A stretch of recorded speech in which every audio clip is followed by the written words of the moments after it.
तो आइए स्टूडेंट, स्वागत है आपका विजय स्टडी पॉइंट में। और आज की इस वीडियो में मैं आप सभी को क्लास 10th हिंदी का जो गद्य खंड है, स्टूडेंट याद रखिएगा आप लोग, क्लास 10th हिंदी का जो गद्य खंड है जो कि गोधूली भाग 2 होता है, इसके पाठ और इसके लेखक के जो नाम होते हैं ना स्टूडेंट, इसे मैं आप लोगों को ट्रिक के साथ बताने वाला हूँ। आप लोग यहाँ पर देखिएगा, ठीक है। आपको मैं किसके साथ बताने वाला हूँ? एक जोरदार ट्रिक के साथ बताने वाला हूँ। अगर आप लोग इनके पाठ और अगर लेखक का नाम अगर आप लोग याद कर लेते हैं तो इतना आप समझ लीजिए स्टूडेंट कि एग्ज़ाम में आप लोग को 1 से 2 नंबर तो फिक्स है। क्योंकि क्या होता है, हर साल चाहे आप किसी भी बोर्ड से हो स्टूडेंट, हर साल एग्ज़ाम में ऑब्जेक्टिव के तौर पर 1 से 2 नंबर लेखक परिचय से पूछ ही लेता है। इसलिए आप लोग क्या कीजिए, 1 नंबर से लेके 12 नंबर तक जो है हम लोगों का पाठ परिचय, उसे आप लोग पूरे विस्तार से समझिए और मैं आप लोगों को ट्रिक के साथ बताऊंगा। ठीक है स्टूडेंट, तो आइए अब हम लोग स्टार्ट करते हैं। देखिए स्टूडेंट, क्लास 10th हिंदी का जो सबसे पहला चैप्टर है, श्रम विभाजन और जाति प्रथा। श्रम विभाजन और जाति प्रथा के लेखक कौन है? तो भीमराव अंबेडकर जी हैं स्टूडेंट। कौन है? भीमराव अंबेडकर जी। अब इसका ट्रिक कैसे काम करेगा तो समझिए।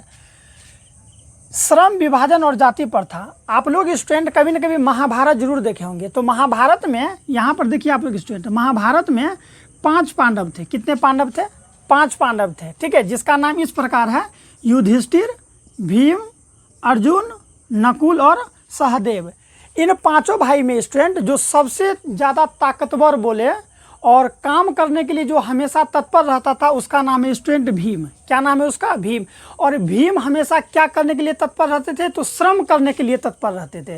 यानी कि श्रम बोले तो वो काम करने के लिए हमेशा क्या रहते थे? है वो तत्पर रहते थे। यानी कि वो हमेशा सोचते थे कि हम ये काम करें, वो काम करें। या नहीं तो आप ऐसे समझिए, ये जो भीम है ना, महाभारत में हमेशा राक्षसों को मारने के लिए, साथ ही साथ वध करने के लिए, कहीं पर भी लड़ाई हो ना तो ये तुरंत पहुंच जाते थे। कौन? भीम। और जो है कि सीधे कुछ ना डिस्कशन नहीं करते थे, वो डायरेक्ट जो है ना अपना गदा लेते थे और युद्ध में उतर जाते थे। कौन? भीम। यानी कि आप इसको इस तरह से रिलेट कर दीजिए कि महाभारत में जो भीम थे, कौन? भीम, वो क्या करते थे? तो श्रम ज़्यादा करते थे। श्रम यानी मेहनत ज़्यादा करते थे, ठीक है। तो श्रम विभाजन के लेखक भीम, ठीक है। श्रम ज़्यादा कौन करते थे? देखिए आप यहाँ पर, श्रम ज़्यादा कौन करते थे? तो भीम करते थे। तो भीम से आप लोग रिलेट कीजिए कि भीमराव अम्बेडकर। समझ में आ गया? श्रम विभाजन और जाति प्रथा के लेखक कौन है? तो भीमराव अम्बेडकर। श्रम ज़्यादा कौन करता था? तो भीम करता था। तो भीमराव अम्बेडकर। समझ में आ गया? आइए दूसरा देखते हैं। दूसरा नंबर है हम लोगों का कि विष के दांत, ठीक है। विष के दांत, विष के दांत के लेखक कौन है? तो नलिन विलोचन शर्मा जी है। विष के दांत के लेखक कौन है? नलिन विलोचन शर्मा जी। और इसका ट्रिक आप लोग कैसे याद रखिएगा कि जो विष होता है वो विष होता कहाँ है? तो विष होता है सांप, बिच्छू, ठीक है, इन सब के अंदर होता है। और सांप बिच्छू सब रहता कहाँ है? तो नाला के अंदर रहता है। कहाँ रहता है? नाला वगैरह आप लोग देखते होंगे, जो गटर वगैरह नाला होता है तो नाला के अंदर रहता है। तो नाला से रिलेट कीजिए कि नलीन, नाला से रिलेट कीजिए नलीन, ठीक है। यानी कि जो जितने भी विष वाला जंतु होते हैं वो कहाँ होते हैं? तो नाला के अंदर होते हैं। तो नलिन विलोचन शर्मा, ठीक है। यानी कि विष के दांत के लेखक कौन है? नलिन विलोचन शर्मा जी। आप ट्रिक क्या याद रखिएगा, जो विष होता है, विष किसके अंतर्गत होता है? तो वही बोले थे ना अभी, सांप बिच्छू ये सब के अंदर होता है। और ये सांप बिच्छू सब रहता कहाँ है? कहाँ पर नुकाल रहता है स्टूडेंट? तो नाला के अंदर, नाला के अंदर, यानी कि नलिन विलोचन शर्मा जी। आप इस तरह से इसको याद रखेंगे। तीसरा है कि भारत से हम क्या सीखे। इसके लेखक का क्या नाम है? भारत से हम क्या सीखे। तो भारत से हम लोग ना मैक्सिमम चीज़ सीखे। मैक्सिमम का अर्थ होता है अधिकतम, बहुत कुछ सीखे, मैक्सिमम चीज़ सीखे। तो मैक्सिमम से मैक्स मूलर। समझ में आ गया स्टूडेंट? समझ में आ गया तो एक बार चैनल को स्टूडेंट सब्सक्राइब जरूर कर दे। चैनल को क्या करना है स्टूडेंट? सब्सक्राइब करना है। और कमेंट करके बताइएगा कि आप मेरे वीडियो को कहाँ से देखते हैं, ठीक है। सब्सक्राइब जरूर कर ले एक बार, ठीक है। अगला प्रश्न हम लोगों का, नाखून क्यों बढ़ते हैं? जो हम लोग का ये नाखून होता है, नेल होता है, ये क्यों बढ़ता है? इसके लेखक कौन है? तो हजारी प्रसाद द्विवेदी जी। कौन है? हजारी प्रसाद द्विवेदी जी। और ट्रिक कैसे काम करेगा तो समझिए। नाखून क्यों बढ़ते हैं? ये जो नाखून क्यों बढ़ते हैं ये तो हमको नहीं पता, लेकिन आपको याद रखना होगा कि ये जो नाखून बढ़ रहे हैं, हालांकि पता है कि ये नाखून क्यों बढ़ते हैं, मैं बताऊंगा, ठीक है, जब चैप्टर में आपको पढ़ाऊंगा। यहाँ मैं आपको ट्रिक बता रहा हूँ कि नाखून क्यों बढ़ते हैं। ये जो नाखून का बढ़ना है स्टूडेंट, नाखून का बार बार बढ़ना है, ये हज़ारों साल से चलते आ रहा है। बोलिए सही बात है कि नहीं है? ये नाखून का बढ़ना ये कब से चलते आ रहा है? तो हज़ारों साल से चलते आ रहा है, यानी कि इसको आप रिलेट कर दीजिए हज़ारों साल, यानी हजारी प्रसाद द्विवेदी।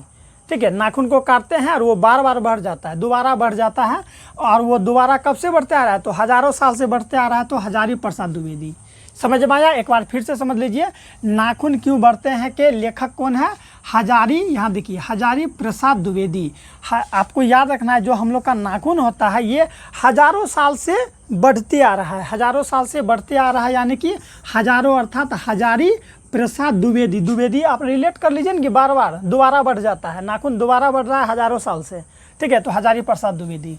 समझ में आ गया? आइए आगे देखते हैं। नेक्स्ट हम लोग का 5 नंबर का कि नागरी लिपि के लेखक कौन है? नागरी लिपि के लेखक है गुणाकर मूल्य। ट्रिक कैसे काम करेगा समझिए। नागरी लिपि हम लोगों को जो है ना स्टूडेंट, नागरी से आप इसको नगर संबोधित कीजिए। नागरी से क्या संबोधित करना है? नगर।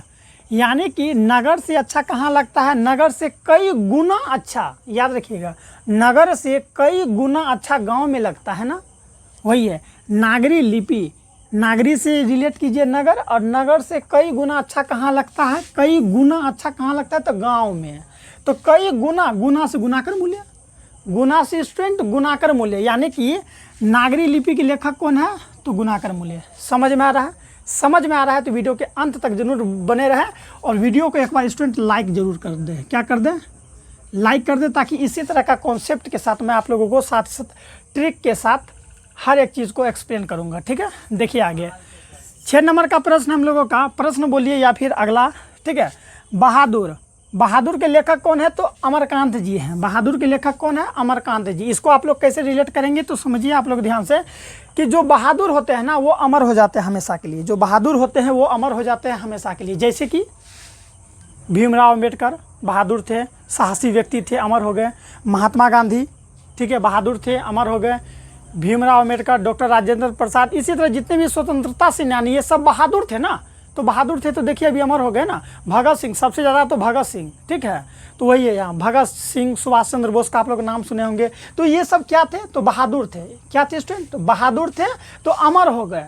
अमर अर्थात अमरकांत जी। ठीक है, रिलेट कर लीजिए, अमरकांत, बहादुर के लेखक अमरकांत। बात खत्म, खाना हजम। आइए, परंपरा का मूल्यांकन समझिएगा इसको ध्यान से, कि जो परंपरा का मूल्यांकन है इसके लेखक है रामविलास शर्मा जी। तो सर ट्रिक कैसे काम करेगा थोड़ा बताइए ना।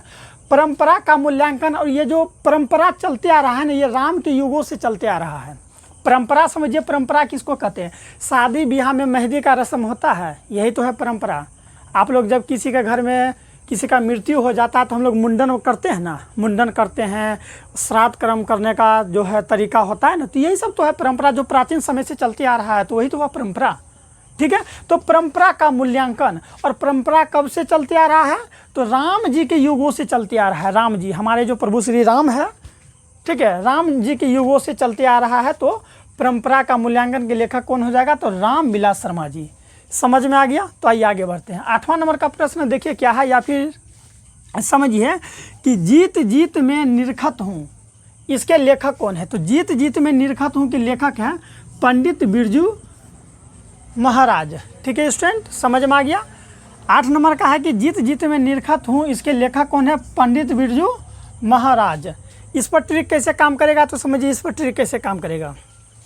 जो एक बार जीतेगा वो राजा कहलाएगा, जो बार बार जीतेगा वो महाराजा कहलाएगा। तो आप यहाँ समझिए, बार बार कौन जीतता है? महाराजा, और एक बार जो जीतता है वो राजा। तो जो एक बार जीतेगा वो राजा होगा, समझिए ध्यान से। जो एक बार जीतेगा वो राजा, और जो बार बार जीतेगा वो महाराजा। ठीक है, महाराजा। तो महाराजा से आप लोग रिलेट कर लीजिए, महाराजा अर्थात पंडित बिरजू महाराज। ठीक है, इसको रिलेट कर लीजिए इससे, महाराजा अर्थात पंडित बिरजू महाराज। यानी कि जीत जीत में निरखत हूँ कि लेखक कौन है? तो पंडित बिरजू महाराज। ठीक है, आइए हम लोग आगे देखते हैं। नेक्स्ट है 9 नंबर का कि आविन्यो। क्या है? आविन्यो के लेखक कौन है? तो आविन्यो के लेखक स्टूडेंट अशोक वाजपेयी। तो सर इसका ट्रिक क्या होगा तो समझिएगा ध्यान से। यहाँ देखिए आविन्यो, यहाँ क्या है? आ है ना, आ से आविन्यो और अ से अशोक, है ना, दोनों मिलता जुलता है ना। क्या है यहाँ पर? आ से आविन्यो होता है ना, और यहाँ क्या है? अ से अशोक। यानी कि यहाँ देखिए थोड़ा सा अंतर है, आकर का अंतर है, तो आप लोग यहाँ से रिलेट कर लीजिए। आविन्यो और अशोक वाजपेयी, दोनों तो मिलता जुलता है ना, अभिन्नी हो या तो ऐसे समझिए अ स्टार्टिंग में और यहाँ पर भी तो और हो गया। और थोड़ा सा अगर और समझिएगा तो यहाँ देखिए वो है और यहाँ पर क्या है, वो है। तो यहाँ तला कि वो हर्षिकर है, यहाँ वो आकर है, तो कोई दिक्कत नहीं, आप समझ सकते हैं कि अभिन्नियों के लेखक कौन हो जाएगा, अशोक वाजपेयी जी हो जाएगा स्टूडेंट। कौन हो जाएगा, अशोक वाजपेयी। और 10वां नंबर का क्या है, फिर अभी और है, ठीक है, 2 और है, यानी कि टोटल 12 है। टोटल कितने हैं, तो टोटल 12 है। मैं 12 के बारे में बताऊंगा। अगला है कि मछली, क्या स्टूडेंट, मछली। मछली के लेखक कौन है, तो विनोद कुमार शुक्ल। मछली के लेखक कौन है, विनोद कुमार शुक्ल। इसे कैसे जानेंगे सर जी, तो समझिए जितने भी बड़े बड़े देश होते हैं, बड़े बड़े नगर होते हैं स्टूडेंट, वहाँ पर आपको ताज़ा मछली नहीं मिलेगा, वहाँ पर मछली का सूखा रूप मिलेगा। मतलब जो मछली होता है ना, आप लोग फिश खाए होंगे, वो जो मछली होता है वो आपको नदी से निकाला और आपको दे देगा, ऐसा नहीं, ठीक है। वहाँ पर ना मछली को सुखा कर बेचा जाता है, ठीक है। मछली को पूरा सुखा के, पूरे सुखा दिए उसको, ठीक है, उसको अच्छा से उसका जो होता है ना खाल वगैरह वो छील के मछली का, और उसको सुखा के तब वो हम लोग सप्लाई करते हैं। तो बड़े बड़े नगर में तो मछली को क्या करते हैं, बड़े बड़े नगर, बड़े बड़े शहर में मछली को सुखाकर बेचते हैं। क्या करके बेचते हैं, सुखाकर से आप लोग रिलेट कर लीजिए शुक्ल। मछली को सुखाकर बेचते हैं, सुखाकर अर्थात शुक्ल। क्या स्टूडेंट, शुक्ल। तो शुक्ल अर्थात विनोद कुमार शुक्ल। आप लोग अगर ट्रिक याद रखिएगा ना, तो एग्जाम में 4 ऑप्शन देता है स्टूडेंट। कितने ऑप्शन, 4 ऑप्शन देता है। आप लोग कोई भी ऑप्शन से सही आंसर कर सकते हैं, क्योंकि ट्रिक याद रहेगा। और ट्रिक याद रहेगा तो आपको ऑप्शन देगा वो भी 4, तो आप लोग सेलेक्ट नहीं कर पाइएगा तो आप क्या कीजिएगा बोलिए, तो खाली वीडियो देखिएगा। चलिए समझिए, ठीक है। मछली के लेखक कौन है, विनोद कुमार शुक्ल, ठीक है, समझ में आ गया। आइए अब हम लोग आगे बढ़ते हैं, 11 और 12 को देखते हैं। तो अगला है स्टूडेंट 11 नंबर का कि नौबत खाने में इबादत के लेखक कौन है। समझिएगा ध्यान से, बहुत ही मजा आएगा। नौबत खाने में इबादत के लेखक स्टूडेंट यतीन्द्र मिश्र। क्या है, यतीन्द्र मिश्र। और सर इसका ट्रिक कैसे काम करेगा, तो समझिए आप ध्यान से कि नौबत खाने से आप लोग रिलेट कीजिए कि जब भी आप लोग खाने के लिए जाते हैं, क्या करने के लिए जाते हैं, खाने के लिए जाते हैं। जैसे कि आप लोग भोज खाने जाते होंगे, ठीक है, भोज खाने जाते हैं या किसी भी होटल वगैरह में खाते हैं, ठीक है, या कहीं भी शादी फंक्शन वगैरह में कहीं पर भी आप लोग खाते होंगे, ठीक है स्टूडेंट, कहीं पर भी आप भोज खाते होंगे, तो आप वहाँ पर एक चीज़ गौर करते होंगे कि जब भी भोज खाते हैं तो भोज खाने के बाद हम लोग मिश्री ज़रूर खाते हैं, मिश्री और सौंफ खाते हैं। खाते कि नहीं खाते हैं स्टूडेंट, तो वही चीज़ यहाँ पर है कि नौबत खाने से रिलेट आपको ये करना है कि खाने अर्थात भोज, होटल में भोज खाए, चाहे पर शादी ब्याह में, फंक्शन में, किसी भी जगह भोज खाएं।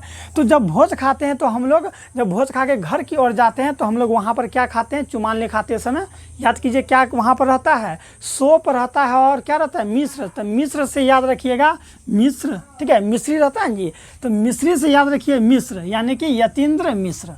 समझ में आया, एक बार फिर समझ लीजिए कि नौबत खाने में इबादत, खाने अर्थात जब भी खाने के लिए कोई चीज़ जाते हैं तो खाने के बाद हम लोग क्या खाते हैं, तो मिश्री खाते हैं स्टूडेंट। क्या खाते हैं, हम लोग मिश्री खाते हैं। मिश्री से याद रखिएगा स्टूडेंट मिश्र, ठीक है, मिश्र यानी यतीन्द्र मिश्र हो गया, ठीक है। और अंतिम में हम लोगों का कि शिक्षा और संस्कृति, शिक्षा और संस्कृति के लेखक कौन है, महात्मा गांधी। यहाँ ट्रिक कैसे काम करेगा, आप शिक्षा कब ग्रहण कर पाइएगा, मैं आप ही से पूछ रहा हूँ कि आप शिक्षा कब ग्रहण कर पाइएगा, तो आप शिक्षा तब ग्रहण कर पाइएगा जब आपके पास पैसा रहेगा। और पैसा में किसका फोटो रहता है, महात्मा गांधी का, यानी कि इसका लेखक महात्मा गांधी। देखिए कितना गजब ट्रिक है कि शिक्षा और संस्कृति के लेखक कौन है, महात्मा गांधी। और शिक्षा आप कब ग्रहण कीजिएगा बोलिए, शिक्षा आप कब ग्रहण कर पाइएगा बोलिए स्टूडेंट, जब आपके पास पैसा रहेगा। क्या रहेगा, पैसा रहेगा। और पैसा में किसका फोटो रहता है, मेरा नहीं रहता है, महात्मा गांधी का, अर्थात महात्मा गांधी।